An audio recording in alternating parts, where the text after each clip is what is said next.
السلام عليكم ورحمة الله وبركاته. ازيكم عاملين ايه؟ النهاردة ان شاء الله برضه هنعمل معاكم بإذن الله برج الدلو ان شاء الله. اهم حاجة بالله عليكم متنسوناش باللايك، واللي اول مرة لسه يخش قناتي ياريت يشترك في القناة فضلا ما ينسى امر. بسم الله نبدأ معاكم ان شاء الله برضه الفنجان زي ما احنا بنبدأ كل دور. بسم الله الرحمن الرحيم. اولا برج الدلو، يعني انت الحمد لله الطريق بتاعك كويس تمام الحمد لله ما شاء الله. عندك طريقك سالك باذن الله، عندك طرق سالكه، عندك ما شاء الله ده 1 2، عندك طريقين ما شاء الله. الطريق بتاعك جميل ما شاء الله عليك، وعندك طاقه بسم الله ما شاء الله عليها. يعني الايام القادمه كلها خير باذن الله، وعندك كده رضا بينك وبين نفسك. يعني الحمد لله في ان انت الفتره الجايه في طمانينه ان شاء الله في حياتك باذن الله، في رجوع حق ليك ان شاء الله تعالى. يعني ربنا ينصرك على حاجات كتير ان شاء الله كان نفسك ربنا يحققها لك، ربنا يحققها لك في الفتره اللي جايه باذن الله. وعندك كمان يا برج الدلو، بص عندك تحت كمان هنا اهوت في القاع. عندك هنا في ناس منكم يعني مش عايزه اقول بقى ايه، يعني معمول لها يعني ايه زي عمل سحر في حاجه اهو تحت اهو. يعني البطن يعني ده مشروب، يعني هو اللي هعمل لك الشخص اللي عامل لك ده عامل لك بالاكل او شرب يعني مش مرشوش. فبس هو عامله لك يعني اللي انت دايما تبقى ايه تعبان نفسيا ودايما حياتك تبقى مش كويسة خالص. بالنسبة على فكرة ده انثى الدلو مش لذكر الدلو. ده معمول لك ان انت دايما يعني ايه مش طايقه بيتك ومش طايقه حياتك، دايما في مشاكل، دايما حتى اولادك برضو بتنفر منهم يعني في مشاكل في البيت.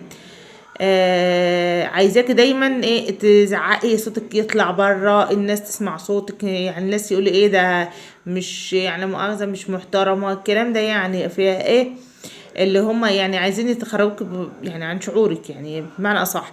دايما اهو بصي هي دايما انت بتحس بالوقت ده بالذات لما الشريك يدخل البيت. يعني ما يجي يدخل البيت تلاقي عندك ايه اللي مش قاعده مستقره في البيت، يعني دايما في نقار في مشاكل يعني. يعني مش يعني ربنا يا رب يكيدهم ربنا يجعل كيدهم في نحرهم يا رب العالمين. ربنا يا رب يبعدهم عنكم يا رب ويطلعك منها على خير باذن الله.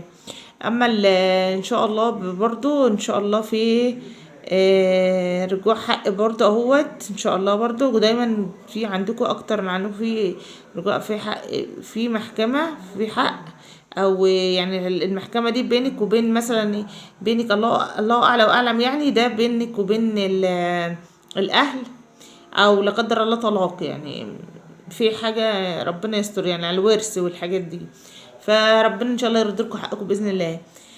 وعندك كمان يا برج ده بالنسبه للحياه العاطفيه، انت دلوقتي انت محتار بين امرين. انت عندك في بالنسبه للعاطفه يعني الحبيب والشريك، يعني في عندك انت امرين. انت في علاقه ثلاثيه دلوقتي، انت محتار بين الشريك ومحتار ايه في العلاقة الثلاثية التالتة، لان الايام دي في تحسن في العلاقات، يعني ده وده اللي كان ايه. بس العلاقة الثلاثية دي ده صدقني بيضحك عليك، مش هيكمل معاك حياتك، يعني ايه واخدك كده للتسلي فقط مش اكتر ولا اقل. فحرص وحاول تحافظ على الشريك اللي معاك. ده بالنسبة طبعا. ونشوف كمان لسه هنشوف بسم الله.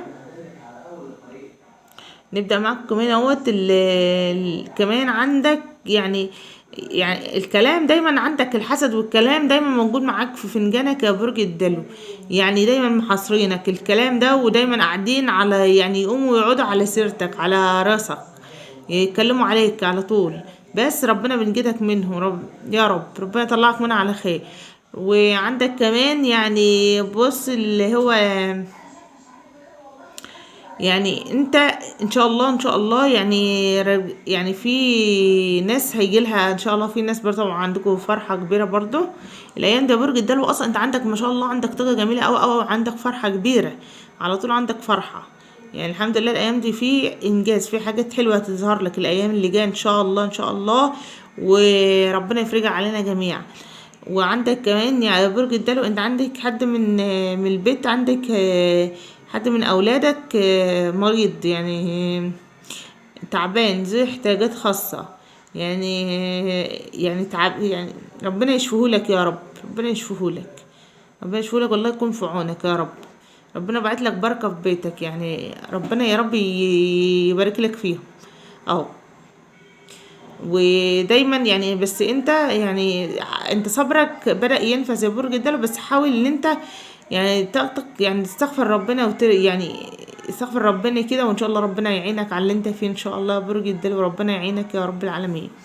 ده بالنسبة للفنجان. بالنسبة للطبق بتاعك يا برج الدلو، عندك برضو بص اهوت يعني سبحان الله، الطبق بتاعك مش عارفة اقول لك فيه ايه يعني. في حاجة انت عندك، انت داير في داير، يعني انت في دايرة اهو، انت في دايرة، شوف عامل ازاي الفنجان الطبق عامل ازاي، انت داير في دايرة تمام، والدايرة دي حواليها نار، يعني انت يعني انت كابش النار بايديك، يعني انت في مشكلة كبيرة حواليك واكتر الناس اللي حواليك اهو تعبينك وقرفينك في حياتك اهوت، وعندك نار طالعة من الفنجان يعني. انت يعني هقول لك ايه، المشكلة دي كبيرة، بس ربنا ان شاء الله ينصرك عليهم بإذن الله، في ان شاء الله اهو في طاقة برضو نور، ربنا يطلعك منها ان شاء الله على خير المشكلة اللي عندك ديت. وعندك كمان اللهم صل على النبي، دايما بيظهر لك ست، دايما حتى ظهرت لك في الفنجانين قبل كده برضو اهي تحت صباعي ديت، اللي هي الست دي دايما يعني هي مسيطرة، عايزة تسيطر على حياتكم أكتر وأكتر، عايزاك تبقى أنت تحت بتوعها يا برج الدلو، يعني إيه، إن أنت يعني تمشيك على هواها بمعنى أصح، بس أنت يعني تحاول تخرج من الدايرة اللي حطاك فيها، اللي هي عايزة يعني تسيطر عليكم. هي الواحدة دي من قريبة الشريك، بس انت يعني طاقتك خلاص زهقت منها، وحاول يعني ايه تمسك اعصابك، هي ان شاء الله زهقها بس شوية كده وهي تطلع لوحدها من العيش ان شاء الله. وغير كده كمان يعني اهو، ان انا بقول لك برضو دايما بظهر عندك، بص اهو شوف فين اهو، عندك محكمة برضو اهو ربنا ان شاء الله ان شاء الله تعالى يعني في عدل اهو، في حكم زي ما انا قلت لك برضه، زي ما انا قلت لك قبل كده، محكمة في ورثة او في حاجة، بس ربنا يطلعك منها على خير باذن الله ان شاء الله تعالى. باذن الله كل حاجه هتبقى خير ان شاء الله. وعندك يعني ربنا انت بتدخل في كل حاجه مأزق ومشاكل وحاجات، وربنا بيطلعك منها والله العظيم، بنصرك نصر الحمد لله. ربنا معاك يا برج الدلو، ان عشان انت طيب ودايما بتأذى من الناس كتير، بس ربنا يطلعك منها ان شاء الله. حاول بس ايه يعني تقرب لربنا اكتر ان شاء الله، حتى او بص ربنا بنجدك السحاب، يعني انت معنى كده ربنا نجدك اهو، بنجدك بيطلعك من المشاكل كل مرة اهو. بس انت عشان انت والشريك، انت بتحب الشريك، بس يعني حاول ان شاء الله ربنا، بس كل ما تدخل مأزق بيطلعك منها، كل ما دخلك في ضيقة تطلع منها، بس ان شاء الله خير بإذن الله. اهم حاجة بالله عليكم ما تنسوش بقى في اللايك بإذن الله، والسلام عليكم ورحمة الله وبركاته، شكرا لكم.